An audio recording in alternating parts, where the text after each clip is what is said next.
Ladies and gentlemen, it's about to go down.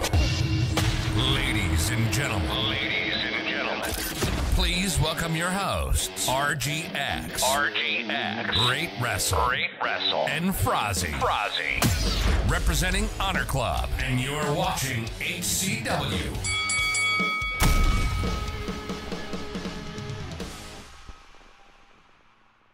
Hello everyone, welcome back to the HCW Show.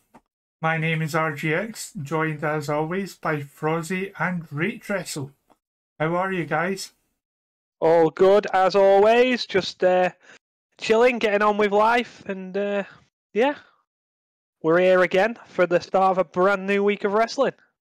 Indeed, a big week at that. How about yourself, Rate? Yeah, I'm good. The dream is always being lived. Just happy to be here. And how are you, RGX? We never ask you how you are. I am surviving. That's all anyone can do. I'm watching a lot of wrestling. So, there is quite a lot of news, and I'll be honest, most of this is relating to Forbidden Door, which we will be reviewing later in the show. So, I'm going to kick it off with the only kind of two main stories relating to WWE. There was an update that was posted by WrestleTalk regarding the ongoing Vince McMahon situation, and specifically corroborating historic accusations. However, looking through it, I am not confident that there's enough evidence there that doesn't open up to legal backlash. And also, given the subject matter of the allegations, I don't want to really discuss that in great detail on the show. I don't know what your guys' opinion are on that, but I'm more than happy just to continue watching how it develops. Certainly bonkers that he's still appearing on TV though. Yeah, it's a very strange one that he'd still put himself on TV. But yeah, it's one of them that you don't want to comment before anything's official or anything like that. It's a minefield. Yeah, I'd be in the same boat. 'Cause you don't want to comment on something and then find out it's not concrete, and then it comes out it's the opposite, and you look like an absolute moron. So it's kind of, yeah. Not even from that point of view, because really I've just been citing the sources available to me, which are widely available online. Yeah. But reading through the story, I don't think there's enough there to really comment on, because there was never any court case or anything surrounding it. They are accusations, very old and historical accusations at that. So simply we won't cover that here. What we will cover though, although we're reviewing Raw in full on Thursday, it was John Cena's 20th anniversary show on Raw last night, and you may have noticed quite a few AEW stars appear in videos congratulating John Cena on the achievement. If you've watched Raw already, that being Bryan Danielson, aka Daniel Bryan, Chris Jericho, and Paul White / Big Show.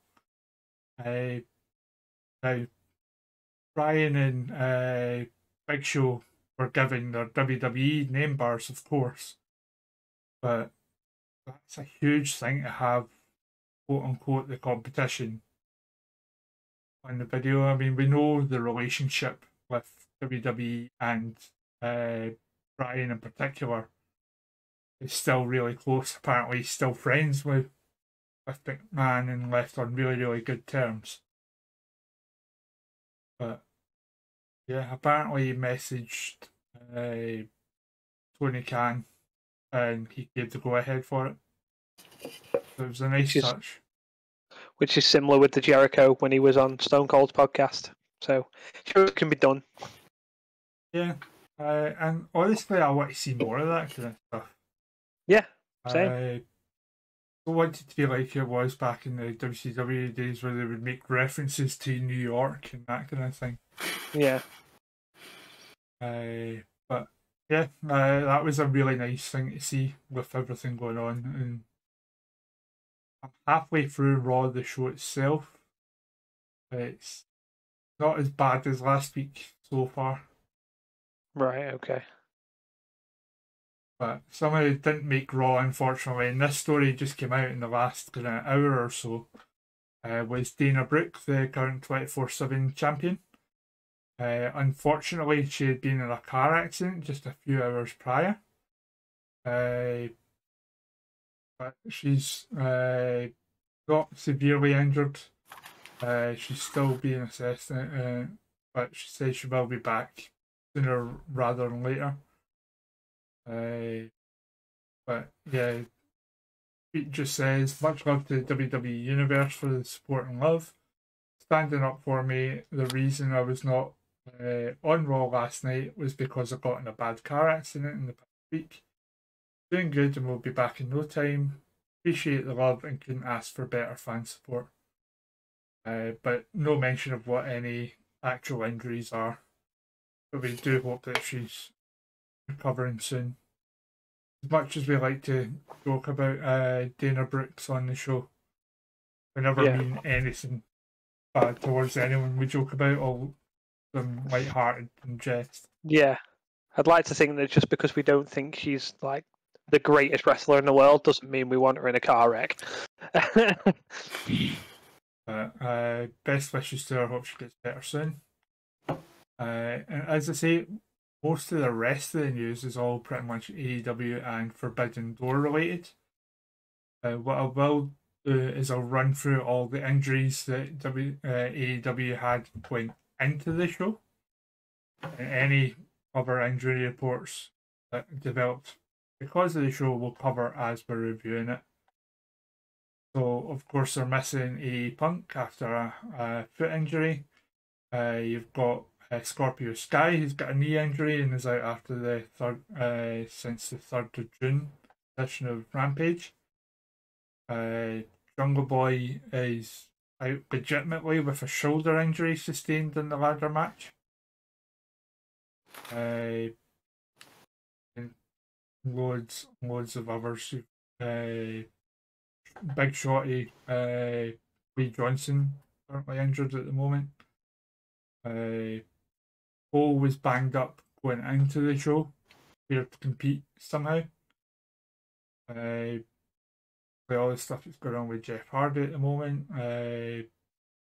Matt Hardy has knee issues.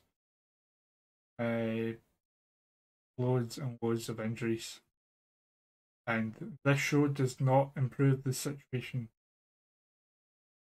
But that said, we'll kick off the review. So, RateWrestle, take it away. Excellent. So we're going to discuss the door of being forbidden. So yeah, this kicked off. Just to mention straight away, any kind of like backstage stuff, like I know there's like a Juice Robinson stuff, I didn't really note down. So if we want to mention stuff like you can happy to stop me, but I didn't really note them down at all. So this kicked off with Jericho, Guevara and Suzuki versus Shota Umino, Wheeler Yuta and good old Kingston. So this kicked off straight away with Wheeler Yuta like 6 German suplexes on Chris Jericho just to show a bit of dominance. Then it just started the typical sloppy brawl, which is normally you get that from Suzuki goons. That's from like just brawling outside. Then you had the moment with Eddie Kingston and Minoru Suzuki, which were all the main you were playing up to with the strike battle, and then Suzuki hits his one-hit forearm that just drops Kingston. Then I'm going to continue my endless battle against how bad the refs are in AEW. So Minoru Suzuki has a move where he gets them in like an armbar and the rope. Yeah, how long was that count? She waited 10 seconds before she decided to do the 5-second count. The guy's arm would be off if it was a real long. What is going on? And then yeah, there was like a fisherman buster for a near fall. I think that was from Sammy. Shooting star press from Sammy Guevara. Then it became like a diver fun. Suzuki hinted to dive, and I was happy. He just went, no. Then no one was in the ring, but Wheeler Yuta went to the top rope, which was a really weird thing, where he went to the top rope and then Guevara rolled in the ring so he could get hit. It was like no one was in the ring when he got on the top rope. Then you had your typical one-spot moves, where one person roll in, take a move, the other person roll in. Jericho hit a code breaker for a near fall. Then you had a strike battle between with Eddie Kingston. He hit his strikes and got a near fall from that. Then I think it was Guevara who hit the bat off the wrestler. Was it Guevara hit a bat? No, it's Ty. It was Ty, wasn't she? Had the bat. Yeah, so she hit the bat off someone, but the referee clearly saw it and didn't give a crap. Then Umino no-sold this bat shot. Like, he just carried on like it was fine. And then Minoru Suzuki hit like a gotch pole driver. And then the Judas effect to pick up the win. So I rated at 2 3/4. Like, it was fine. Like, I wasn't over the hill with it. I'd say it's a little on the short side. It wasn't match of the night by any stretch, but the Umino in particular, right? Obviously, you're well used to seeing Shota Umino. Yeah. Right, and Frozzy will probably be in the same boat as me. I hadn't seen him work much, basically, at all. No. And for being someone who only last year was a young lion, aesthetically still an excursion, the fire he shows is incredible. Like, he is big talent, and I can see big things for him. And I loved the fact that initially Jericho was selling like crazy for the young guys. Yeah. And Shota got a measure of revenge against Jericho a few times during it, including getting him in the walls of Jericho, which was nice. Yeah. But yeah, as I said, like, I see you say it a lot. So it just I think it was just the sort of noticing the things that were annoying me that it probably went down a bit in rating. As I said, it was just the silly things like Yuta being on top rope and no one being there. Just like the sloppy brawls and stuff, and then like everyone was just in the ring and no one cared. It was pretty much, your typical AEW, what's happening. But yeah, it was still above average for myself. Like, I did enjoy it. Like, I'm not going to say it was a bad match. What do you think, Froz? Yeah, it did a job. I can understand that. I know RGX mentioned that it was quite short, but when you've got 8 million matches on the card, something's going to be short, and I think this was it. Yeah, like, I joked with my mate and went, there's probably about 14 matches in this card, and he went, no, there can't be, and then literally they added 2 more. Like, I didn't do that, but I didn't review the buyout at all, by the way. I know I've just skipped. I didn't look at the buyout. Honestly, I've not had the chance to watch it. I didn't see it. So. Yeah, this was followed by, as I said, I didn't note anything backstage. If something backstage happened, I do apologise. We had FTR versus the United Empire of Cobb and Great-O-Khan versus Roppongi Vice. So yeah, this this started with your typical AEW injury. So Dax the Axe picked up a shoulder injury. Are we going to discuss that at the end of the match review? No, we can mention it here. So, obviously, there's a lot of talk that it might is a legitimate shoulder injury. Separated shoulder is apparently the diagnosis, according to Dax's Twitter. But given that he's about to come back out and finish the match, I'm skeptical if that's a real injury. Might have tweaked his shoulder a little bit, but yeah, it seemed too much part of the plan. Yeah, and he looked very it didn't look terrible when he was out there, isn't like he didn't look like he was in serious pain or anything like that. And it just seemed like nothing went awry in the match. Like, it didn't seem, unless they're that good at wrestling, that that change didn't affect anything. But yeah, I can see it not being a proper injury, but who knows. But yeah, so Dax goes out back, and we're all like, oh, another injury. So they start like, obviously Cash has to fight for himself. There was a spot where Great-O-Khan got the claw on Cash, and he grabbed the Great-O-Khan's braid, which was nice to see. Then there was a claw slam on the apron. Then Roppongi Vice hit a double team move. I think it was on Cobb for a near fall. Then Dax appears out of nowhere. Dax the Axe is back. They land a German on Cobb. Cash hits a splash for a near fall. That rhymed us. Then he hit a spike pole driver as well to get a near fall cash wheeler. And then I wrote here, who needs tags? Everyone was in. No one gave a crap about tagging at this point. Then there was a claw German for a near fall. Then he hit like a strong 0 for a near fall as well. And then out of nowhere, the big rig to pick up the win. I rated that 3 stars. It was a decent enough matchup.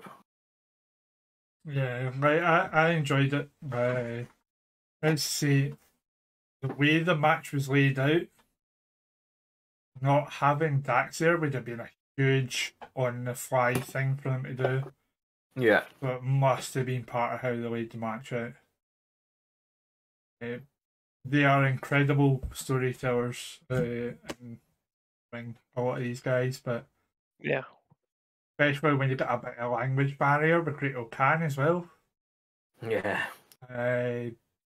Those spots would not have been as seamless if that was on the fly.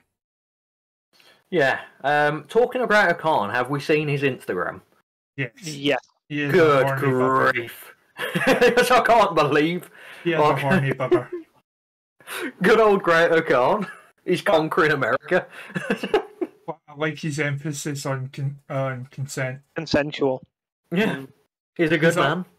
He's a promiscuous lover. It's consensual promiscuity. Yeah. Yeah. And I'm here High for fives. it. So yeah, this was followed by the Fatal 4-Way for the...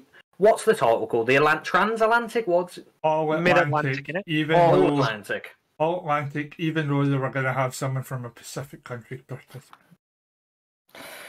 But they didn't in the end, so they got it right. Only because of Ishii being injured. But yeah, so Black versus Miro versus Connors versus good old Pac.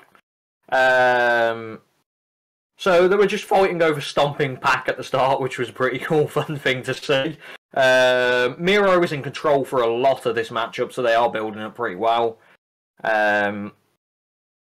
Then he got super kicked, and he got put. There was a spear through the table on Miro. I can't remember who it was that did it. Was it Clark? I think it was Clark Connors, weren't it? Yeah, he did the spear through the table.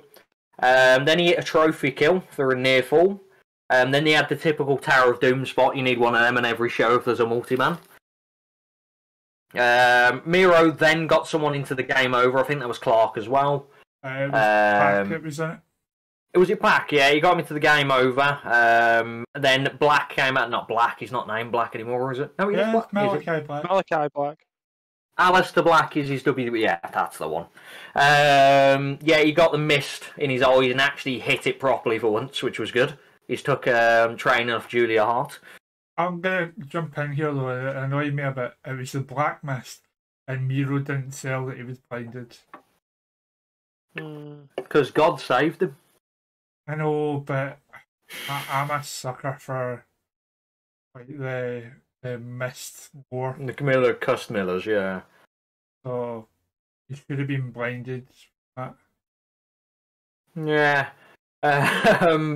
And then I think it was Packet a 450 of that and got Clark Connors into the Brutalizer to pick up the win. The Brutalizer looked good this time because Clark tapped out instantly, which I love an instant tap out. I don't like when it's like unless they're going to pass out. I don't like it when they're just in it for ages and eventually decide to tap out. It's like you're in pain or you're not in pain. You know, so. Yeah. Because it just reminds me of legitimacy. It was one of those that I had Miro to win. And like he was like my borderline favourite. But honestly, with the exception of Connors, who was never going to win it because he was a very last minute addition, I was happy with any one of the three. No, yeah, definitely. Miro. It had to be Miro. No. Was that for your picks or just generally in life? No, I just genuinely thought he was going to win anyway. It was just one of them where I thought that's probably the right guy. His TNT run was decent, so I thought get this one, give it him, give him a good run, and then pass it on to someone else when he's made the title. I can see him being Moxley's first challenger. Yeah, there is a chance. That'd be a good shout. But I rate that 3.25 stars. I did really enjoy it, yeah. Yeah, this was my match of the night. So in essence, I underrated it for you then. I mean, don't get me wrong, my match of the night was, I would rate it 4 stars. Yeah. That was the thing with this show for me, though. With the exception of a couple of the matches, everything was like 3.5 to 4 for me.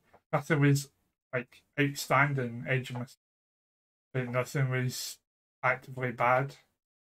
I think this show reminded me. A lot of these matches would be a good Dynamite main event, as in like the rating of them. None of them set out as like, except for a couple which we'll speak about later. Like none of them were like exciting pay-per-view matches. Yeah. If not for injuries, this card would be so much better. Yeah. Because it was essentially a televised house show. Yeah. But yeah, let's crack on.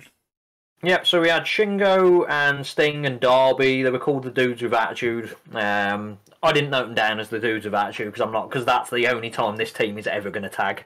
And this was versus the Bullet Club, which is the returning Young Bucks in the team. And El Phantasmo, who I love. He used to come at Kamikaze. He used to be based in the UK a lot, so I saw him so many times at Kamikaze. So I think he's great, but to me, he was here to take the pin. Yeah, definitely. It would have been Hikuleu if it was the 4-way. But yeah, so Sting was nowhere to be seen, and then yay, Sting dive. That's what I wrote here. I wanted him to come from the rafters. That would have been cool. Yeah, not just a typical Sting dive. Since they teased that with showing a spotlight up in the raft. Yeah. But yeah, Sting needs the dive. That's his new thing now. I think they're 5 then, mate. Yeah. Oh god. Let's move on from that. So yeah, the Sting and Tatari bump at the start. Then I'm really sucker for the Bullet Club back rake spot where they do stupid amounts of stuff to then just do a back rake. I love the over-anassi of it.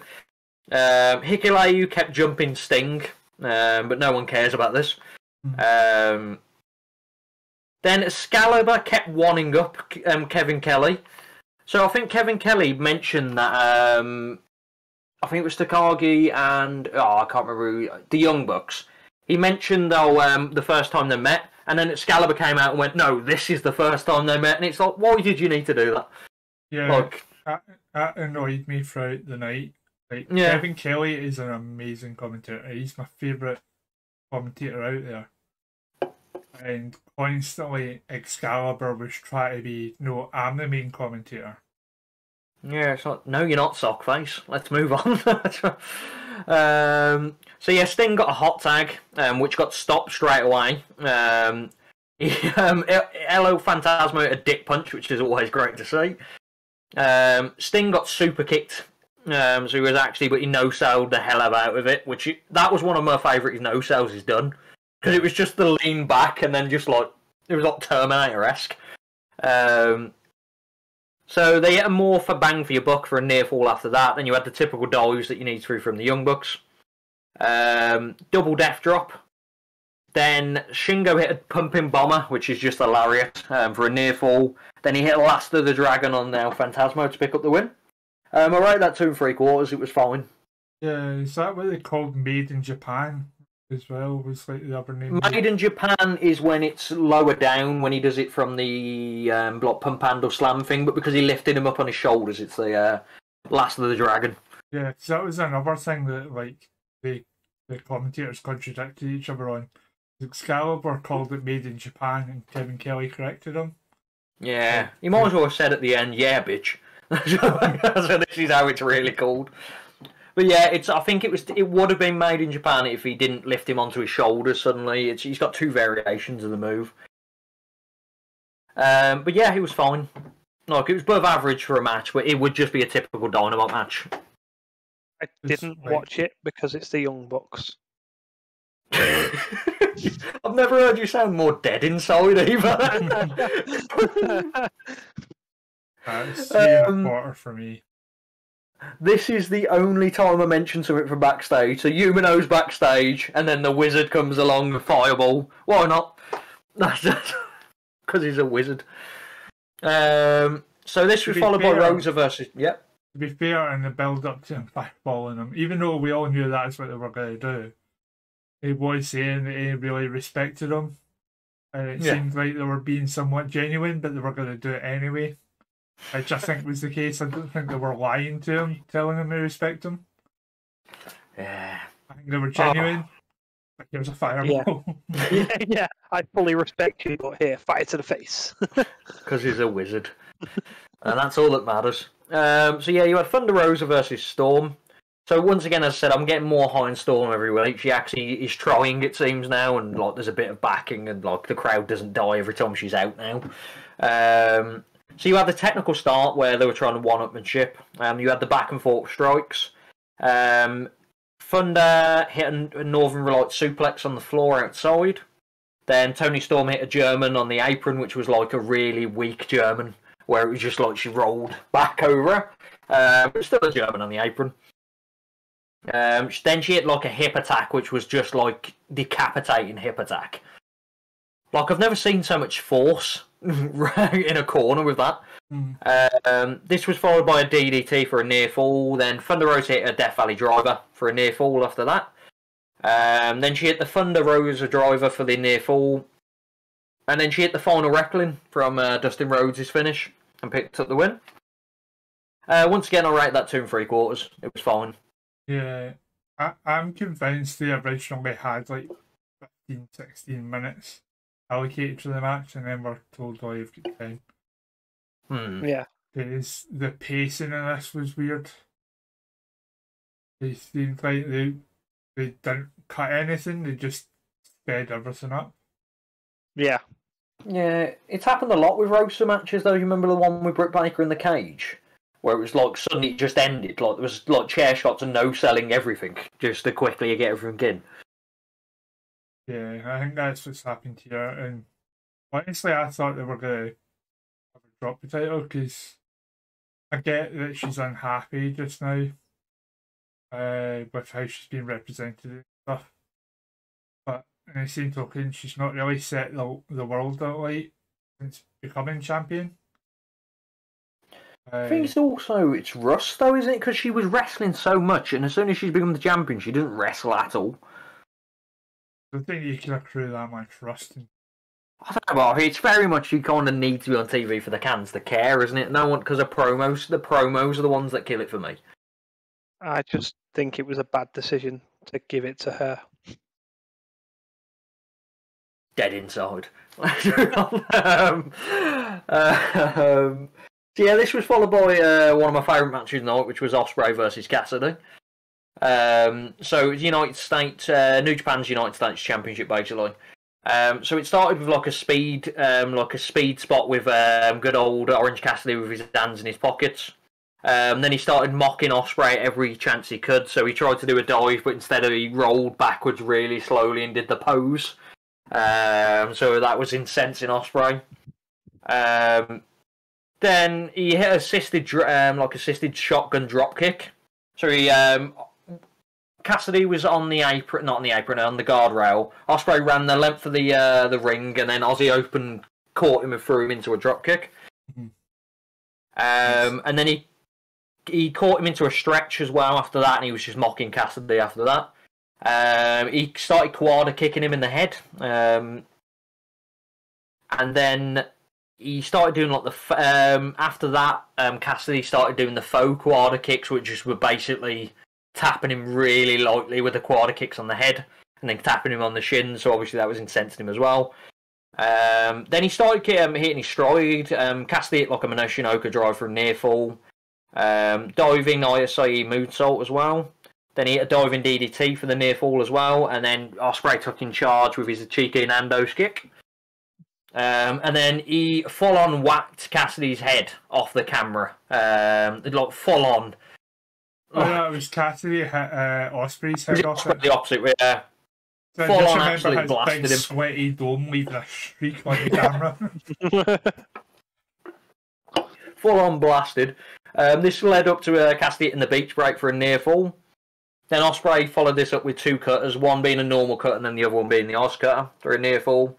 Then he hit the hidden blade for a near fall, but then he picked it up the win. I read it 3 3/4. I really enjoyed it. Like the story was decent in it, and it was just good action. Yeah, I don't like the fact that Cassidy kicked out the hidden blade though. Yeah. The hidden blade is one of those kind of finishers that looks devastating and it should just be a finish. But it's Cassidy. That's all it is. I said it when the match was announced that it was the match I didn't know I wanted to see, and I'm so glad I saw it. Oh, it was brilliant. Yeah. Yeah, because it's weird, isn't it? Because all the matches Ospreay could have dream match. Even he said on Twitter, they could have had all these dream matches and you put me against Orange Cassidy. Yeah. Yeah, and it was a great match. Very, very good. So this started with them attacking Cassidy. And then out of nowhere, Shibata, which I was excited to see. I love a bit of Shibata. Angry surprise Shibata. Angry surprise Shibata. It was good. I enjoyed it. Like him beating the crap out of Ospreay. He hit the hesitation dropkick, which he was just seeing the greatest hits of Shibata. And then they had the weird spot where Orange Cassidy and them had like a moment, and Orange Cassidy gave him the sunglasses. And then Shibata hinted that he wants a match with Orange Cassidy. Which, if that happens, I predict death. Shibata, to me, especially when he had the aviators on, looks like a Tekken character. He does, yeah. But yeah, if that match happens, I predict death. If I can put that in like a prediction form, if that can be one of the things. I don't know much about Shibata other than like his shit like before. Yeah. Well, I'm assuming you saw the headbutts when he actually he had to retire for a long while when he was in that match and he headbutt and he's just bleeding now. Oh, it's grim. But yeah, this was followed up by my match of the night, which was Sabre Jr. versus good old Double C. Yeah. Claudio Castagnoli. So obviously he is now quote unquote all elite. Yeah, Hopefully he gets used better. Oh dear. That's a hot button topic, Frozzy. Are we in agreement on doing the RGX ranked segment then? I think I voted. I said yeah. So let me change the names of. Let me just change the names of the not so innocent here.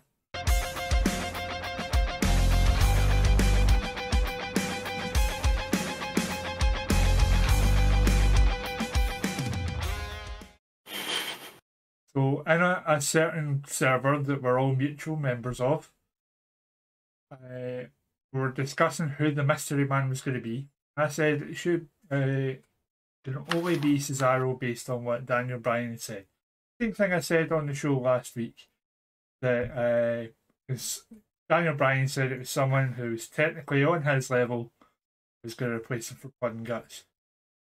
I've got always kind of cheeky backlash that Claudio Castagnoli / Cesaro was not underutilized in the WWE.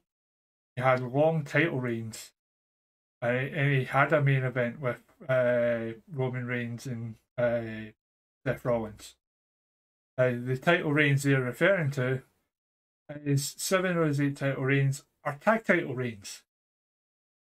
And those main events that he had were 3 months out of 13 years. Yep. This is all based on the fact that he quote unquote can't cut a promo and never tried to learn to cut a promo. This is a man that speaks 5 languages. He gets handed a script.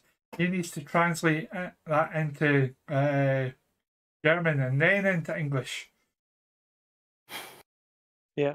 So forgive him if he's having to do twice the work to remember a horrible line that's not in his voice that anyone else in the roster can do.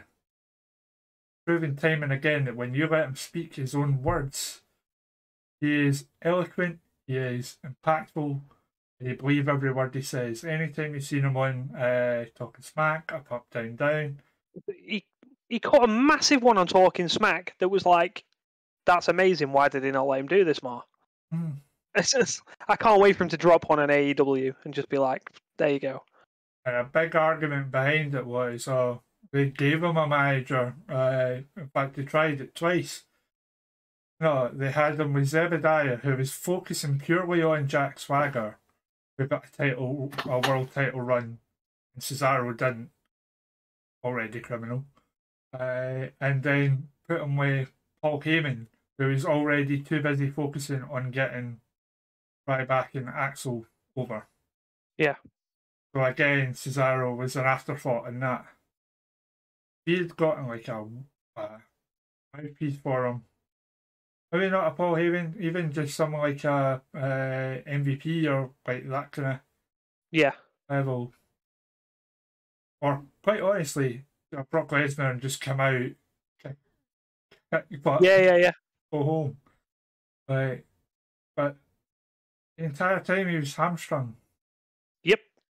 But because he's been upper mid card for various points, that's a Hall of Fame career now. Yeah. Hall of Fame, Coco Beware. I will always come back to that.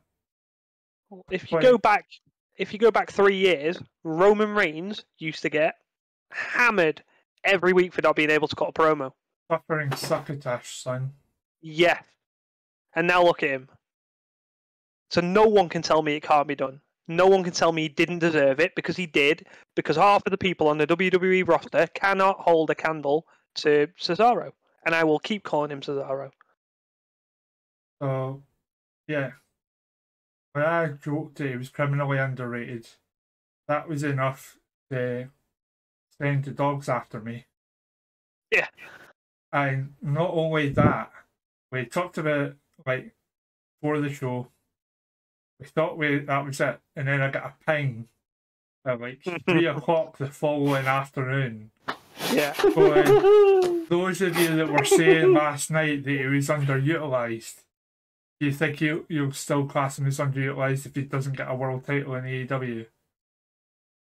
And I try as I might to explain that if he's treated like a big deal, a main event, regularly, and is treated like a star, then it doesn't matter if he wins the title or not. And that goes the same for WWE. I was using the world title as an example because Rey Mysterio held it, Dolph Ziggler held it, Jack Swagger held it, El Rio. Great Khali held it. You're telling me you couldn't have given Cesaro 2 or 3 months with it, especially during that time. That was my point. Yep. I don't think I was inaccurate. I don't either. Here ends the RGX rant segment. I like I said, I give up replying in the end because wasn't going to get anywhere.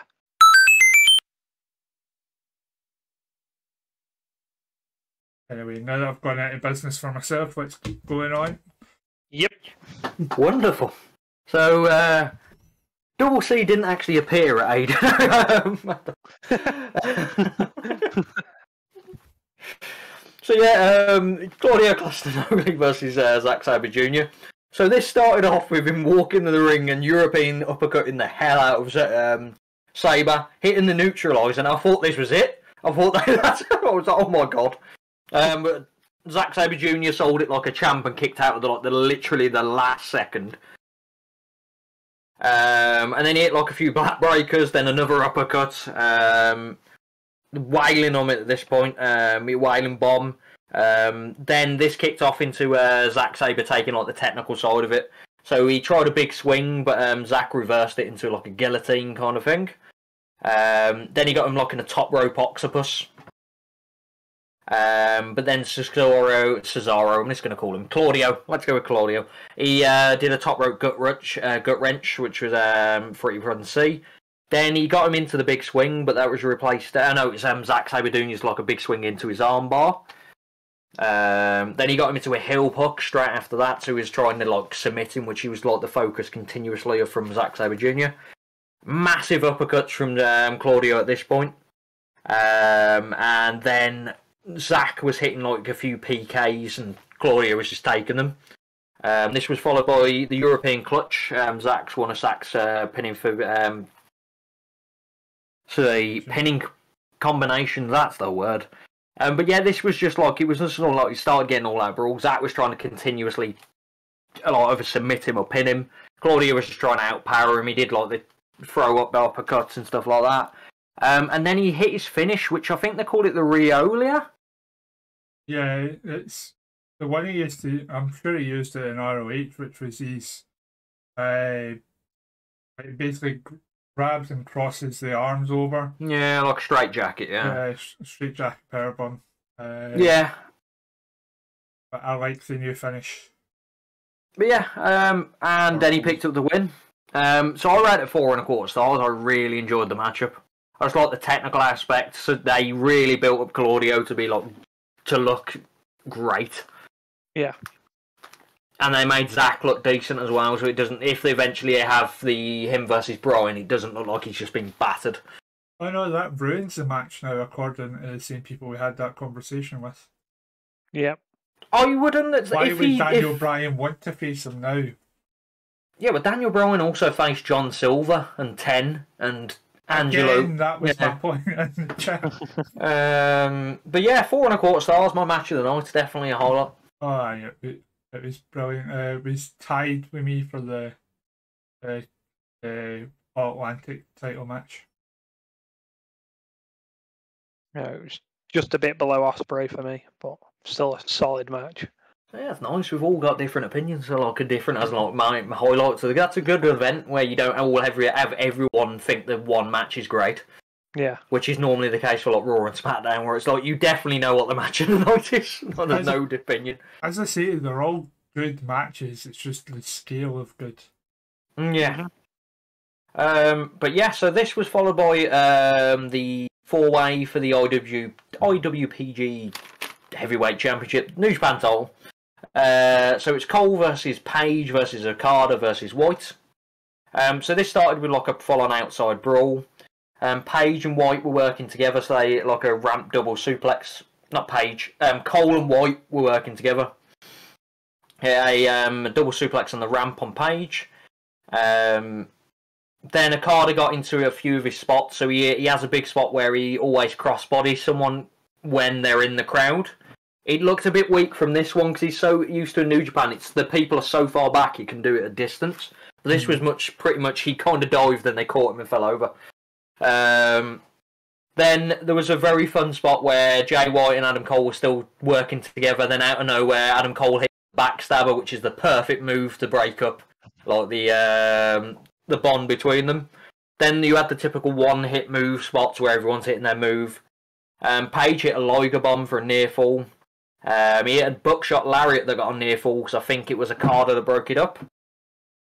Adam Cole started super kicking every man and his dog. When he got a near fall on a few of them.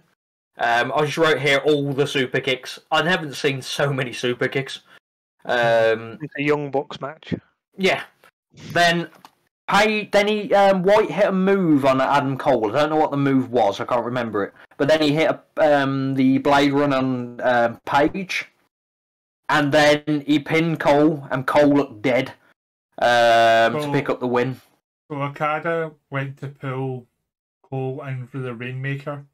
Yeah. And Cole, instead of like taking the bump, basically just crumbled before. Yeah, that was it, wasn't it? Yeah, he just actually just fell forward and crumbled. Yeah, and then he hit the Blade Runner, and then he pinned Cole, who was just done. Oh, as I say, I hear it's a really bad concussion, and that was him being beat up going into the match, so he shouldn't really have been cleared. Yeah, He wasn't having a good time. But I rated this 3.5. I really was enjoying the match until the finish. I'll be honest, the finish kind of obviously it's not their fault, but it seemed weird at the time. Yeah, I think the finish was supposed to be that Cole takes the Blade Runner. Yeah. Not the Blade Runner, the Okada's finisher, Rainmaker. Rainmaker, yeah. Does the Blade Runner to Okada and then pins Cole. I think that was always the plan. Just Cole wasn't fit enough to even take the bump of the... Rainmaker would have damaged him a lot more if he took that. Yeah, especially if he can control his back bump. Yeah. Yeah, so as I said, it was fine. It was good. I really enjoyed it until the finish, but obviously they can't help the finish due to with the injury, but they could have also not had him in the match. He didn't need to be. Yeah, that's the thing. He did, because he's the person I picked to get pinned, so I'm glad he got pinned. That won me the match against See you there. Yeah. Nice. Yeah, so we're all happy. At least you were close. I was miles away. You had a good time, no? That's all that matters. You had a good time. So yeah, this was followed by the main event, which was Tanahashi versus Mox.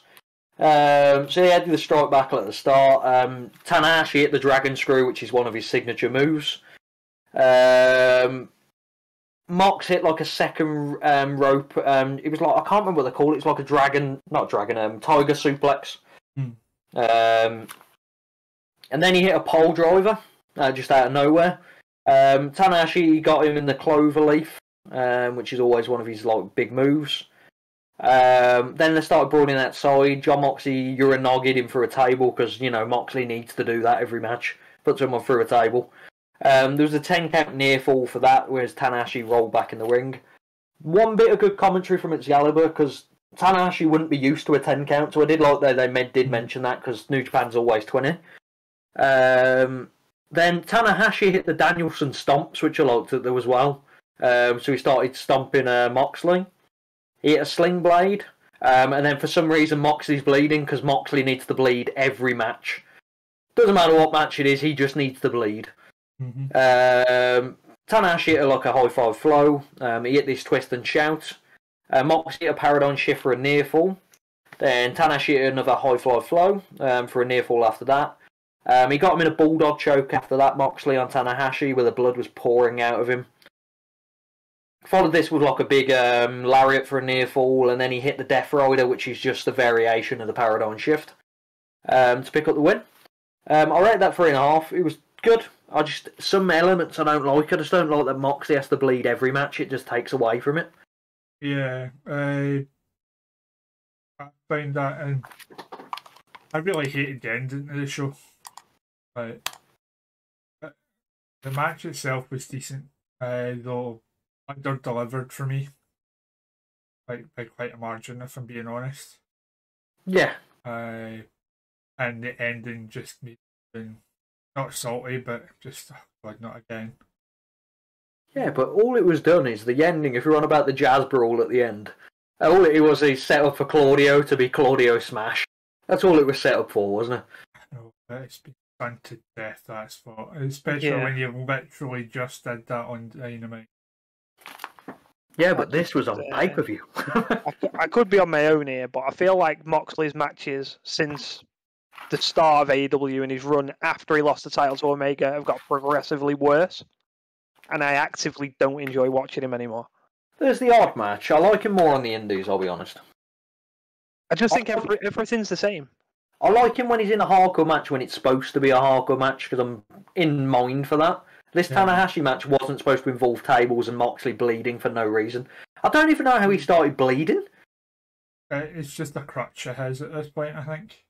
But where did he get hit to bleed? Like, he got rolled outside and he was bleeding. Ring post. But yeah, that was the end of Forbidden Door. I just think he's getting progressively worse. It could just be my opinion, but I don't think he's getting worse. I think it's becoming more obvious what he's doing to try and give his matches drama. Hopefully on the Thursday podcast, though, the Meltzer rating will be out, so we'll get Frozzy's opinion on them. 5 stars everywhere. Probably. But yeah, that was your Dynamite. That summed it up right there. It was a Dynamite, just on pay-per-view. There was 2 good matches that are pay-per-view quality, and the others were pretty much you could main event Dynamite with some of them. So, just a couple of details on Cesaro's AEW deal. He's said to be with the promotion long term, so it's not just the one and done shots. And apparently, he was initially being brought in to be unveiled at Death Before Dishonor, which is the ROH reboot show. So it seems that this was an audible, but pretty much a fortunate one, because I would argue it's a better way to bring him in. Yeah. But I think his main role will be ROH stuff. So yeah, it had validity to RHS as well. So probably become the ROH champion. and they'll do like a title versus title match. It's like maybe All Out next year. Yeah. I can see that happening. But yeah, I can agree with that as well. Yeah. So if you'd like to do all the usual stuff, please, people, like, comment, subscribe. Our socials are in the description below. That includes our individual Twitter handles that you can see on screen. Our show Twitter handle, which is at @honor_club. That is honour with a U, because we are British. And you can also join our Discord using the link below as well. We will be putting Tier Maker Tuesdays on a very brief hiatus just because of these pay-per-view reviews, because next week we'll have Money in the Bank to cover as well. And what we'll be doing this week is we will be doing a reaction video to a good friend of the channel, BDWJ Forever's Try Not to Wince or Look Away challenge, which is like pro wrestling spots that make you go. Yeah. So we will get that up for you guys tomorrow. We'll keep an eye out for that, and then we'll be back with the regular reviews on Thursday. Anything you two would like to add before we wish these lovely people adieu? Absolutely nothing to add. I won everywhere at Forbidden Door. That's what I want to add. So I'm going to add a boast at the end. I am the Forbidden Door. Well done, you. Thank you. Well, that's the show, everyone. Thanks very much for your time tonight. Take care. See you later. Bye.